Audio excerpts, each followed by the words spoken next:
కొన్ని ఉంచుకున్నావా? గాజులు ఎందుకు తీసినావు చెప్పు. అప్పుడే డ్రెస్ ఒక్క సెకండ్ కూడా ఉంచుకోదు. డ్రెస్ ఎందుకు ఇప్పినావు అమ్మ నువ్వు? ఈ రోజు అయితే చికెన్ అనమాట. చూపి అక్క. ఇంకేంటి పక్కన? బగారా అన్నం వండుతున్నా ఇక్కడ. బగారా రైస్. ఒకేసారి అవును ఈసారి. అప్పుడప్పుడు ఏమో చాలా లేట్ అవుతుండే.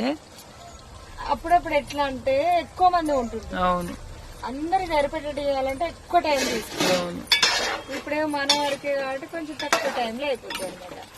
చికెన్ ఈ రోజు మరి చాలా రోజులు అవుతుంది. ఉంటుండే. ఎందుకు అమ్ములు చికెన్ ఈ రోజు? నీది హ్యాపీ బర్త్డేనా ఇవాళ? అందుకే చికెనా? ఈ రోజు అమ్ములు హ్యాపీ బర్త్డే అని చికెన్ బగారా అయితే వండుతున్నాం.